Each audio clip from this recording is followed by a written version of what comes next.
ஒருபோதும் ஒரு செயலை செய்ய வேண்டாம் என அறிவுறுத்தும் கட்டளை வாக்கியங்கள்.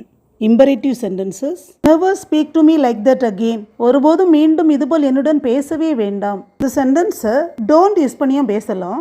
Don't speak to me like that again அப்படின்னா இதே போல் திருப்பி மறுபடியும் என்கிட்ட பேசாத அப்படின்னு ரொம்ப அழுத்தமாக சொல்லாமல் சொல்கிறது. நெவர் ஸ்பீக் டு மீன்னு சொல்லும்போது ரொம்ப அழுத்தமாக பேசவே பேசாத அப்படின்னு சொல்கிற மாதிரி மீனிங் வரும். அதுக்கு ரெண்டுக்கும் டிஃப்ரென்ஸ் இருக்குது.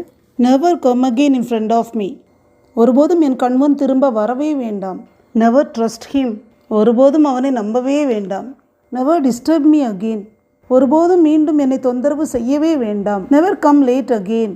ஒருபோதும் மீண்டும் தாமதமாக வரவே வேண்டாம். Never forget our friendship. நமது நட்பை ஒருபோதும் மறக்கவே வேண்டாம். Never lose your way. ஒருபோதும் வழி தவறி போகவே வேண்டாம். Never let anyone bring you down. யாரும் உன்னை வீழ்த்தி விட ஒருபோதும் அனுமதிக்கவே வேண்டாம். Never tell a lie. ஒருபோதும் பொய் சொல்லவே வேண்டாம். Never betray the one who loves you truly. உன்னை உண்மையாக நேசிக்கும் ஒருவருக்கு ஒருபோதும் துரோகம் செய்யவே வேண்டாம். Never forget what you have learnt. நீ படித்த எதையும் ஒருபோதும் மறக்கவே வேண்டாம். Never go to that place again. அந்த இடத்திற்கு மீண்டும் ஒருபோதும் செல்லவே வேண்டாம்.